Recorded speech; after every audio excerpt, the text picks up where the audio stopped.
On behalf of President Bean, John F. Kennedy University, Dr. Judy Castro, the project director for the HSI grant, and the Undergraduate Success Center team, thank you for joining us for today's Latino Speaker Series event featuring Dr. Mara Perez. The Latino Speaker Series is made possible by a U.S. Department of Education Title V Hispanic Serving Institution grant awarded to JFK in October 2015. The Undergraduate Success Center, under the leadership of Dr. Castro, is one of those HSI grant outcomes. The Latino Speaker Series was established within the grant to bring recognized experts in diversity and serving Latino and underrepresented individuals to JFK for the purpose of sharing their insights and experience with the university and our community. We value this opportunity to expand awareness about the Latino culture as a prime component of our work with the grant. It is our distinct pleasure today to share Dr. Mara Perez's vision of a reimagined future for America by building widespread awareness about the importance of the growing Latino population and the many benefits the nation can gain by engaging Latinos in leadership, innovation, and all facets of prosperity and democracy building. Mara Perez is also the founder of the organization Latino Futures, which functions as an applied research and education think tank. It's dedicated to observing and analyzing contemporary life here in the U.S. in connection with the Latinos at a time when the nation is experiencing a Latino demographic boom. The Latino Futures organization also functions as a knowledge hub as well as an engine of education. We are thrilled to bring you Dr. Mara Perez and her presentation, Latino Wealth and Leadership Creation, Redefining the Latino Community in the U.S.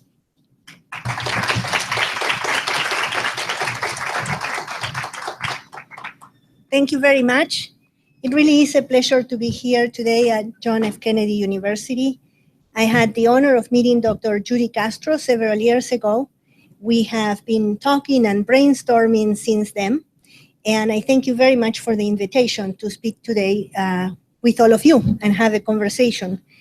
A couple of years ago, a little more, maybe 3, I thought there's got to be something else I can do in addition to the work I've been doing for 20 years, which is fundraising and strategic planning.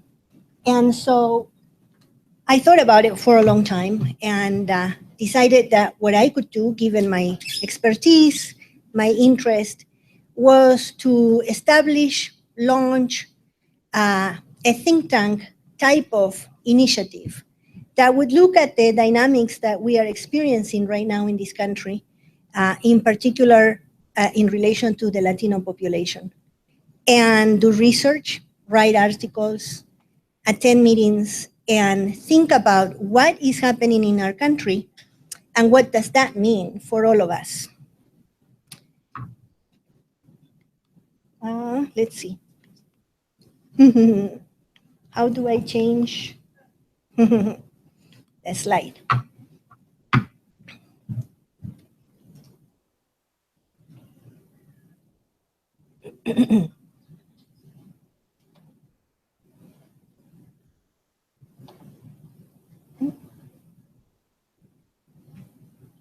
There we go.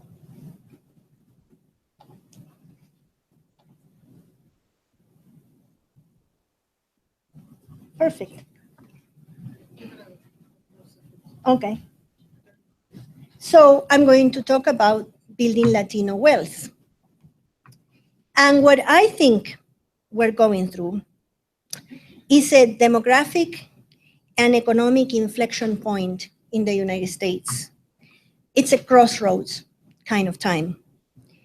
And I see several key dynamics that inform this current and historic moment we're undergoing. I see an unstoppable demographic shift whereby the Latino population continues to grow and is poised to represent a large segment of the population in the United States in years and decades to come. Another situation is that American institutional philanthropy for years has not really invested in the Latino population and causes led particularly by nonprofit organizations. So if we look here, we can see that American institutional Philanthropy gives in grants over $24 billion a year. Up to about a year or two ago, American institutional philanthropy deployed 1.5% of all its giving to Latino-led, Latino-serving organizations. And guess what? Last year, they reduced it to 1.1%, amounting to about 260 million out of more than 24 billion. This is a very important point to think about and remember, again, because of this demographic change that the country is undergoing. So this really doesn't make much sense. But there is always the flip side. And in this case, the flip side is the rise of Latino philanthropy and what that means for the country now, and particularly what it will mean for the country in the future. And I say the country purposely because the rise of Latino philanthropy is not just about supporting Latino causes. It really is about building the workforce of the future, building and supporting development nationally, not just for the Latino community. So let's take a look a little bit at the demographic trends that I'm referring to. If we think about it, what happened in 2024? Let's imagine that it is the year 2024. The white population began to experience a significant decline from having been the majority to becoming a minority. In that context, we always recognize that the Latino population, it really is a powerhouse.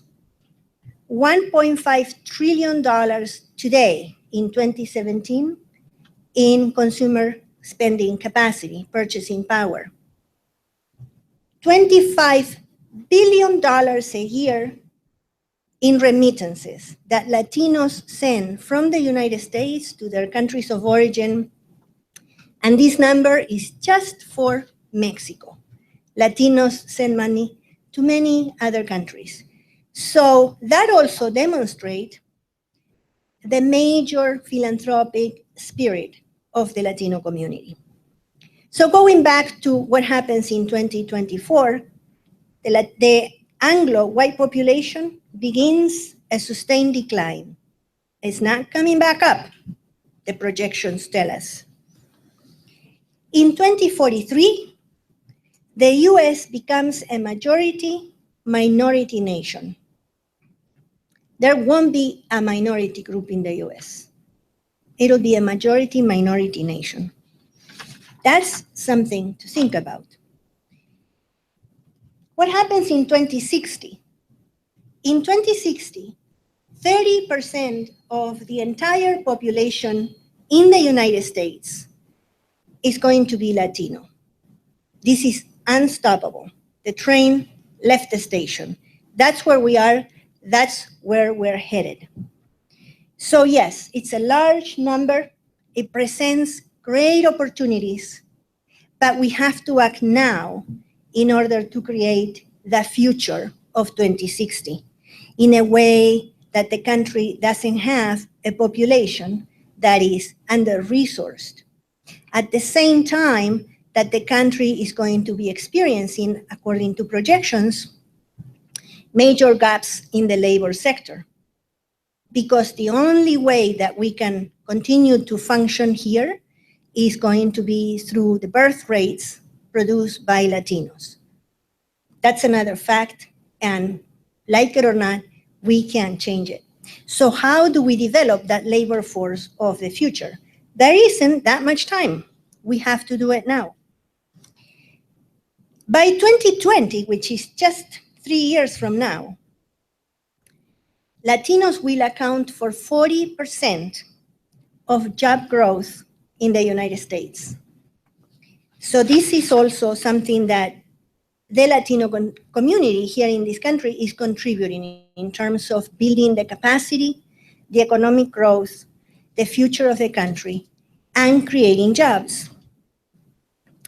What I'm describing today is going to allow us to see that Latino philanthropists, entrepreneurs, and Latino high-tech innovators are now engaged in a very dynamic process of creating a new future, creating pathways, and building wealth.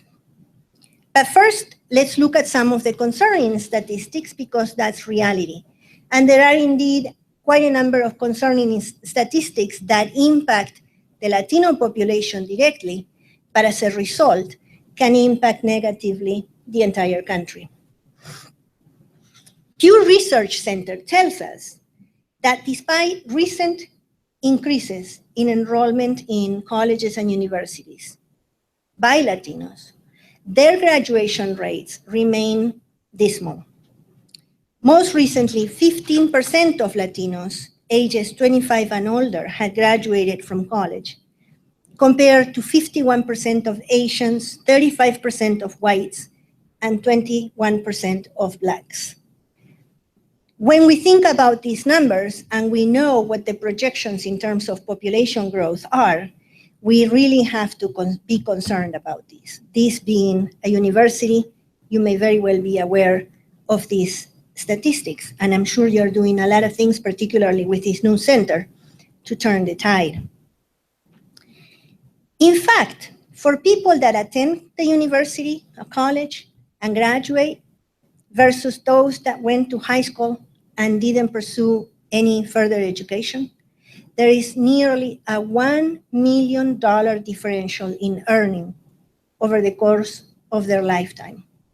That can impact their ability to have independence, to not rely on social programs, to send their kids, if they have them, to school, and to be a lesser burden on federal grants and other such sources of support to low-income populations. So it's not just that they make an extra $1 million over their lifetime, and that's great because they have a greater purchasing power. That it really is good for society, good for the nation. Right now, representation of Latinos in leadership positions in all sectors, be it the corporate sector, the philanthropic sector, the nonprofit sector, is really dismal too. 4% on a good day, but most are not good days, typically around 3%. And I'm talking about C-suites and high-level positions. 3%, 3.5% representation, when in the nation right now, 17% of the population is Latino. So there is a big gap there too. Entrepreneurship is quite telling.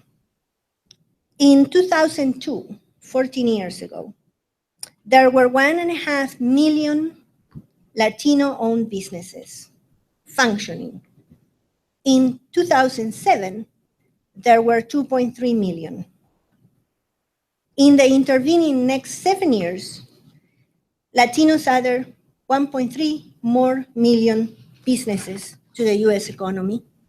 And today, there are nearly 4 million Latino-owned businesses out of the total 28 million businesses in this country. What's happening too is that growth in entrepreneurship and businesses in this country, outside of what's happening in the Latino community and to some extent in the Asian community, is declining, particularly businesses owned by whites. So the largest thrust of entrepreneurship and business building is coming from the Latino population, and it is projected to continue. So a lot of really interesting numbers that will make a lot of sense as I keep discussing these points. When we think about venture capital, and the thrust of Latino entrepreneurship in this country, we think, well, wouldn't it be great if venture capital were really behind these leaders in innovation? Venture capital deploys less than 1% of all of its investment funding towards Latino-led organizations, businesses, and those led by people of color, Latinos and others. The rest, more than 99%, goes to non-minority entrepreneurs and businesses.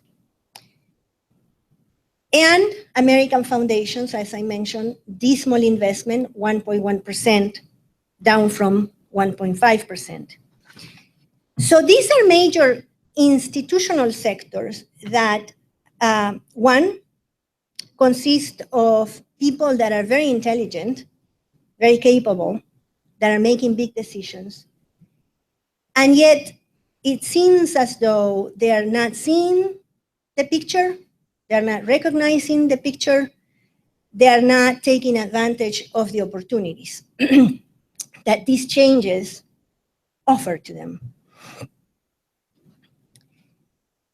We need to talk about these trends. These trends are signals from the future that are already happening now. But more importantly, these are signals from the future telling us what the future will look like or could look like. Institutions need to take this into account.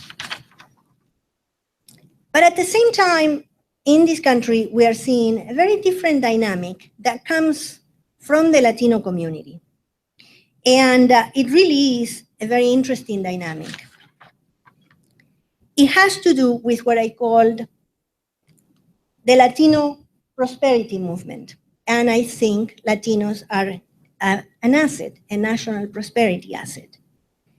The Latino prosperity movement and Latinos as an asset, I think, are terms that we would like to become familiar with and embrace. They will definitely help us look at the Latino population under a new light and get a different sense as to what that might mean.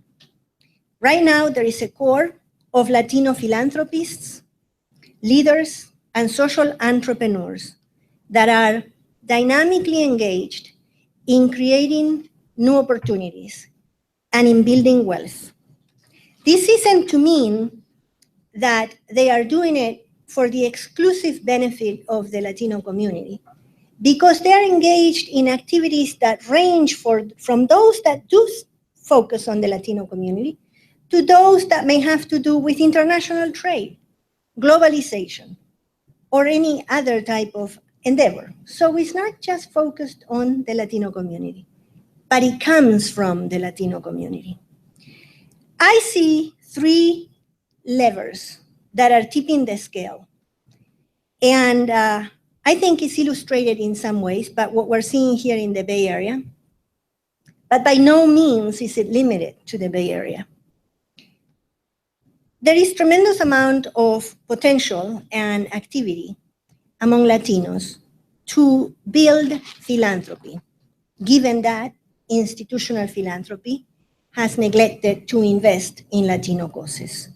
So over the last couple of years, spearheaded by the Latino Community Foundation and a couple of other institutions here in the Bay Area, there has been a process whereby Latinos have come together, not just as donors, as philanthropists. The Latino Community Foundation has established a network of giving circles that started in the Bay Area, but now expands all the way into LA. And the goal is to be all over California and eventually all over the United States.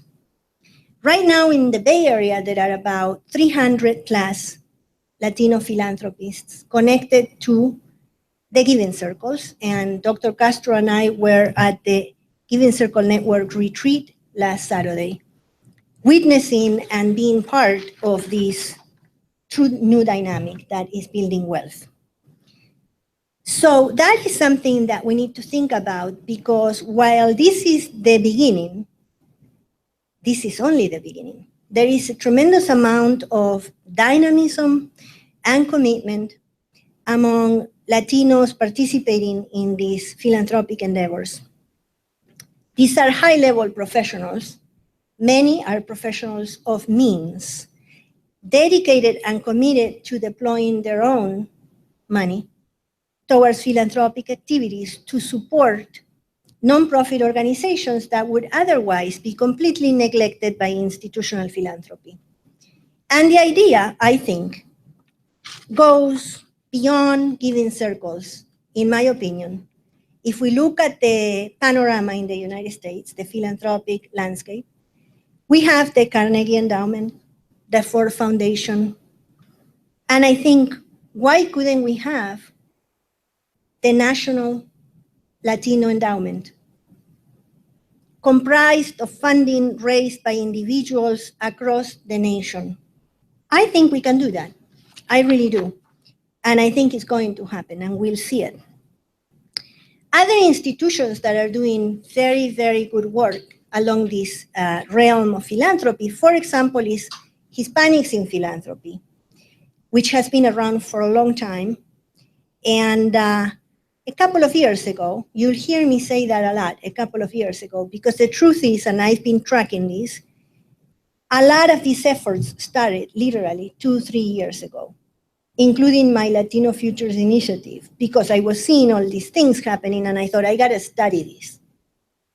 So Hispanics in Philanthropy also, about 2 to 3 years ago, decided to have a different venue and angle to enable individuals of all races, including Latinos, to invest their money directly, to support organizations directly.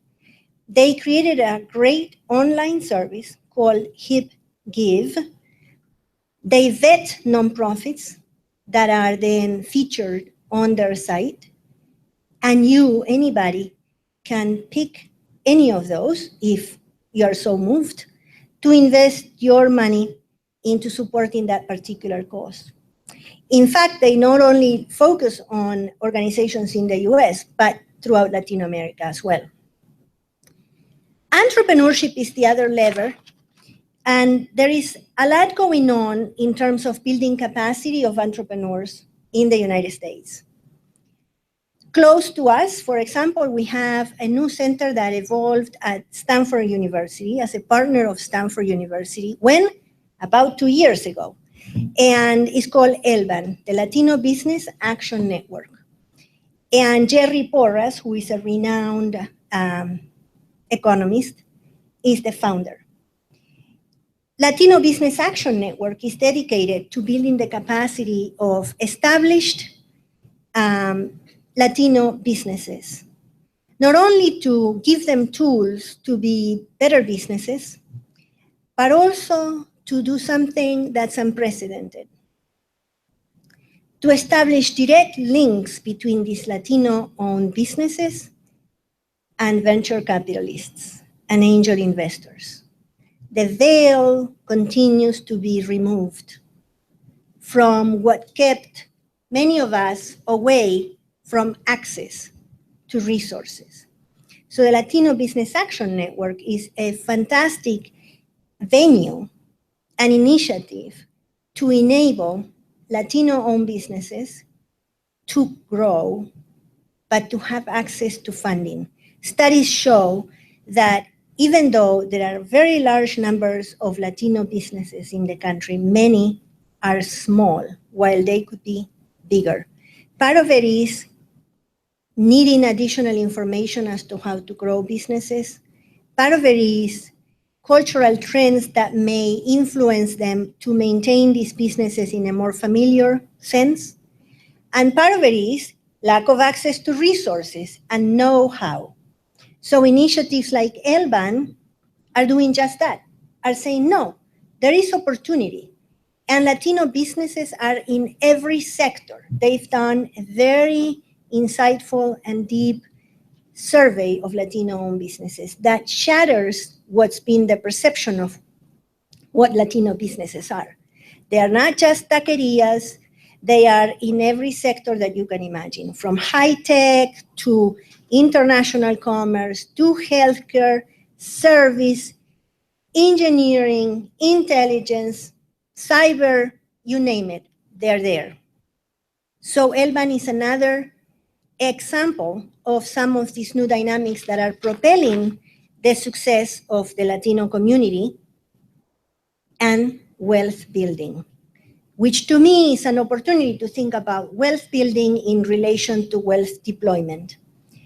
Part of what my initiative does and will continue to do is build opportunities to connect between philanthropy and businesses so that as Latino businesses continue to grow and amass fortunes, they will also have the vehicles, the know-how, and the connections to engage in impact philanthropy themselves. Latinos are conducting presentations and workshops and sessions about networking, how to access venture capital all over the place. One place where they go, where we go, that is, I think, a very strategic move, is Silicon Valley, to Google, to Facebook, like last Saturday. So that, going back to diversity in the business sector, these entities that may have, again, a couple of years ago, said, we can't find them. Latinos are not in the pipeline for these kinds of jobs. Turn it on the head. Latinos are in the pipeline. There have been many meetings conducted by many organizations, including the Latino Startup Alliance, led by Jesse Martinez, dedicated exclusively to augmenting capacity among Latinos in high tech. And where do those meetings and convenings and summits are taking place? At Google, at Facebook, and many other giants of technology in Silicon Valley, so that Latinos can access these venues, and most importantly, so that these venues can see 300, 500 Latinos in high tech gathering. How can then they say, Latinos are not in the pipeline, we can't find them? It's a way of cultivating relationships. So I think that's very, very powerful too. And another example in terms of Latinos in high tech, because not all of it is for pure business purposes, some of it is led by social entrepreneurs. There is a woman I admire, her name is Sarai Salamanca, she's in the South Bay. She was a dreamer, undocumented dreamer student, and couldn't find opportunities for scholarships. Worked really hard to see where might funding be for somebody like me. It was a nightmare to find information and to find the resources. Graduated from college, recruited a number of people, Latinos in high tech, created an app called the Dreamers Roadmap. Today, thousands and thousands of young Latino dreamers have had access to scholarships because this app gives them the answers as soon as they plug in some search information. So she brought resources to them instantly. She has been recognized nationally for her leadership, and as she should have, because what she's done is remarkable, is unprecedented, and again, it happened about 2 years ago. So I really would like to go back to the concept of a Latino prosperity movement. When we look at Latinos in philanthropy, Latinos as entrepreneurs, Latinos as drivers of high-tech development, we really see that there is a movement emerging with great potential.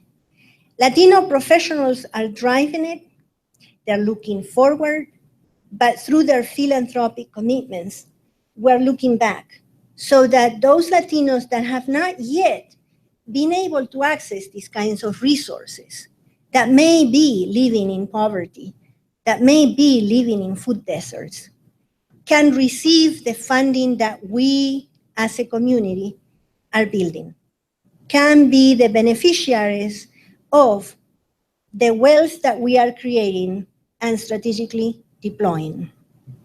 That's why I think that a national Latino endowment is really very important for all of us to have.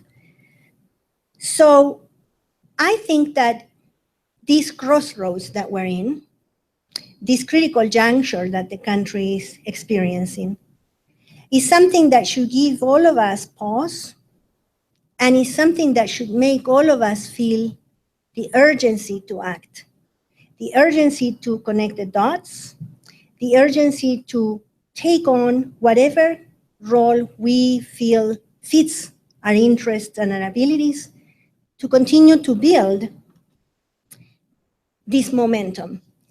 And like I said, it's not just for the purpose of ensuring that the Latino community thrives. I really do think that it is for a bigger whole. And a note about Latino Futures. I created Latino Futures, as I mentioned, because of these very issues that I'm sharing with you, because I'm concerned, because I'm obsessed, and because I want to be part of the solution. That's why I share with you some dismal statistics, but I quickly moved in to the energizing dynamics, because I think we need to have awareness about where we are currently and really pay attention to these strong dynamics, because that's where power resides.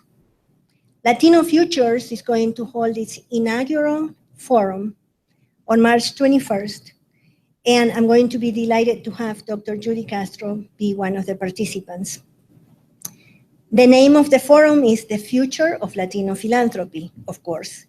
And in addition to having three great speakers, one about philanthropy, one about high tech, and one who is an angel investor, we're going to work as groups and utilize future forecasting tools that I have been studying and getting acquainted with for the last couple of years, so that we can put to use these powerful future forecasting tools and create future forecasts for Latino philanthropy.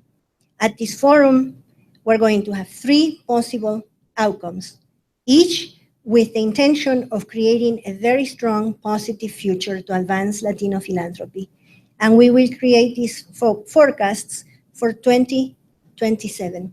What can Latino philanthropy be 10 years from now? And what do we do to get there? So stay tuned for the outcomes. I don't have them because the forum hasn't happened yet. But I really do think that if we continue to look and pay attention to trends, if we remember that this country is going to look very different in a few years, and if we appreciate the opportunity that this represents to continue to have a viable workforce, to continue to have innovators, to continue to have leaders, among them Latinos who are not only committed to their communities, but are very committed to the United States. I think by the time 2060 comes, we can have a really good time, because we would have created the pathways and the venues to ensure that this country can continue to prosper through leadership, innovation, and commitment on the part of all of us. So thank you very much.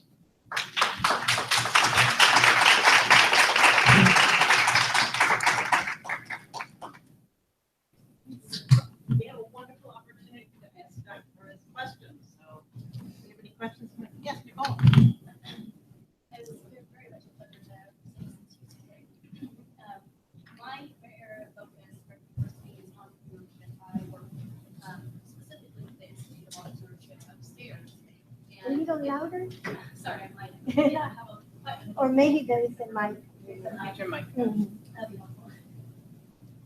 So I work. No. Now it is. Hello? Oh, good. Yes, there we are. My name is Nicole Ozaval. I work upstairs with the Institute of Entrepreneurial Leadership. And so this focus of entrepreneurship is really truly something that's important. Okay. And so when you talk about an initiative that we're working on with the WRMSDC, which is the Western Region of Minority Diverse Suppliers, the MBEs in just the Western region alone has 25% of Latino small businesses that are diverse suppliers. And so over the course of the last year, I've seen a really low turnout for corporations that are trying to increase their diverse spend. And I don't really see it focus on the Latino communities or the Latino small businesses. Do you have any type of insight on the increased spend? I know that there's a lot of guidelines with spend for African Americans or women-owned businesses, et cetera.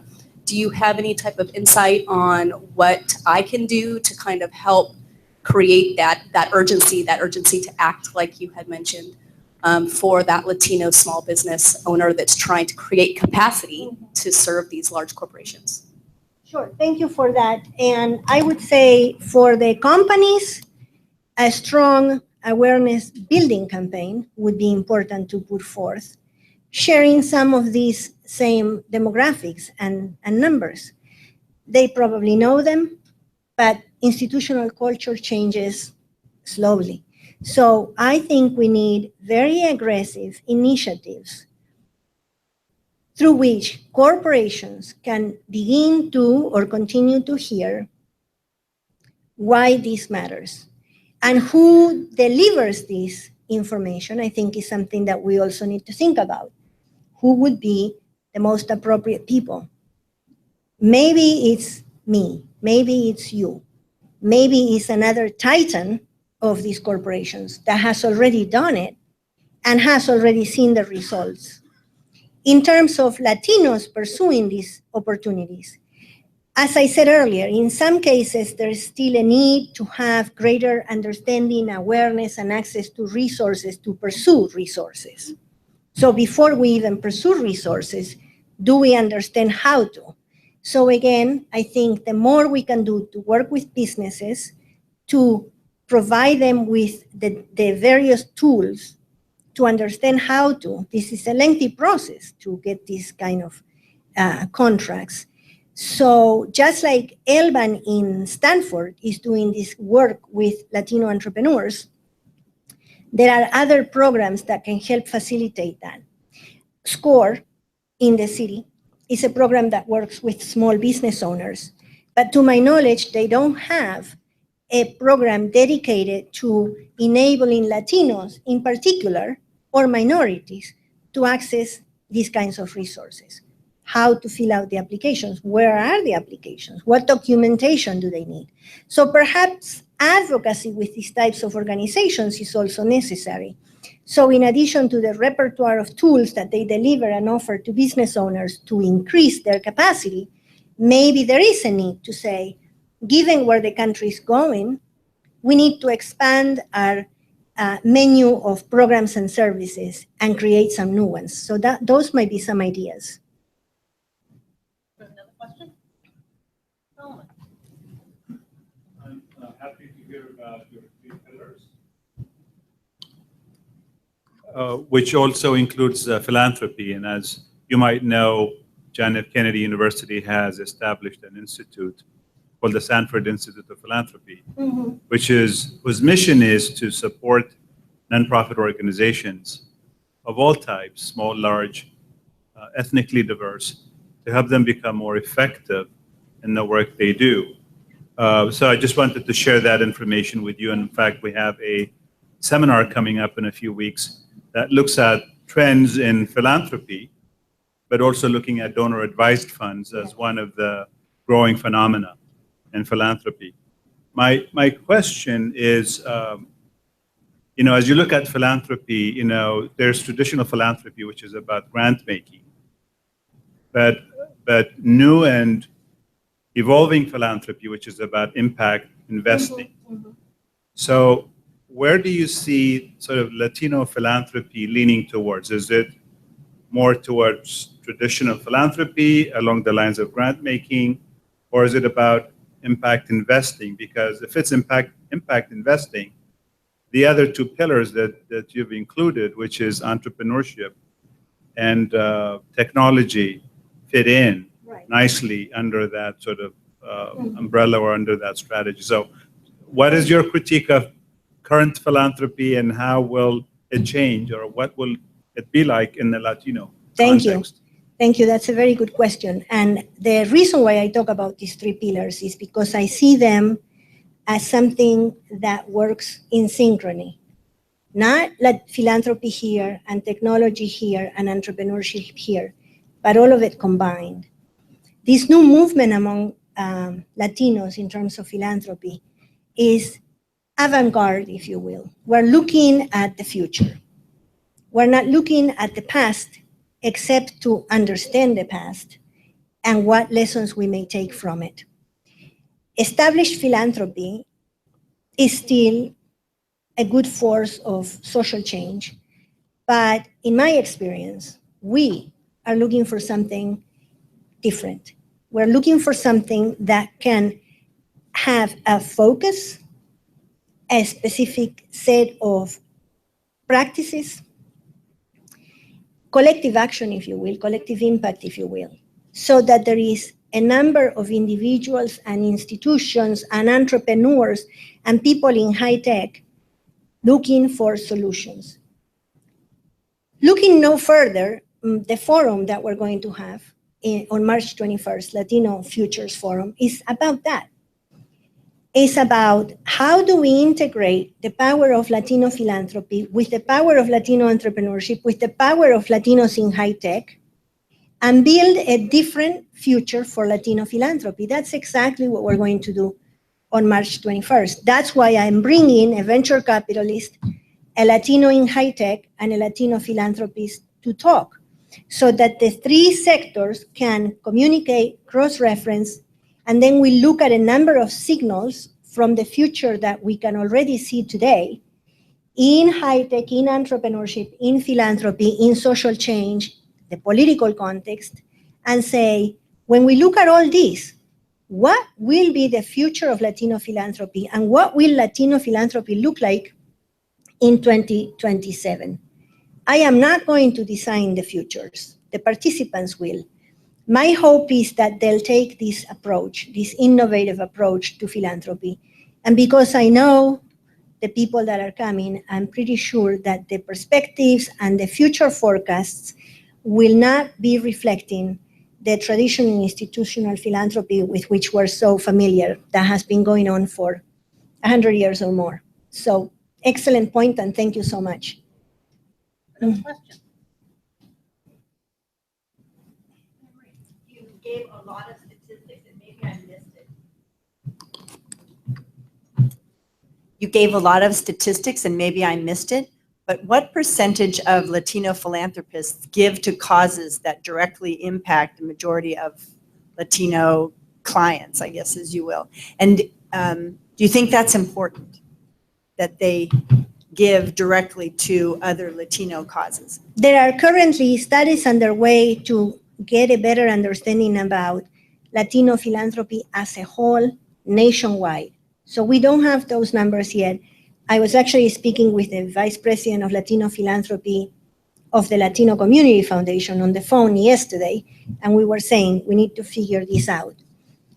The people that are partaking in this initiative, the Latino Giving Circle Network, 100% of the commitment and the funds go to Latino-led, Latino-serving organizations.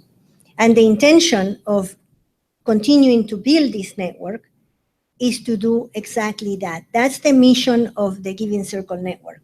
That's the focus. Recognizing that there are many other communities of color, many other needs locally and nationwide. The mission, the charter, the purpose of the Giving Circle is to support Latino-led, Latino-serving organizations so that we can break the cycle of disinvestment on the part of institutional, conventional American philanthropy. Mm-hmm. Another question? That is, I wanted to say thank you so very much, Dr. Perez. Thank you. We're thrilled to have you with us It's a pleasure. today. Thank you so much. I appreciate it. Dr. Perez has brought us some wonderful information. I smile because she was referencing Sarahi Salamanca, who came and spoke to us about her Dreamers Roadmap app in June and made a huge impact. And our last speaker talked about Latino successes, and you've provided us an amazing groundwork against which to build. Solomon brought up his upcoming seminar, and I too wanted to talk about the next Stanford Institute of Philanthropy event, which is going to be Thursday, March 23rd. It'll be a workshop to talk about emerging trends and strategies for nonprofit fundraising. And I'd like you to stay tuned to what we have going on with the Undergraduate Success Center, because there are many things happening with the grant and things throughout the university. So thank you again for coming to attend today. If by chance you didn't have the opportunity to sign in, if you wouldn't mind doing that for us on the way out. And there are evaluations at the table. We would love your feedback, and there's a blue collection box right there in the back behind underneath the clock. So thank you so much for that, and thank you for joining us today.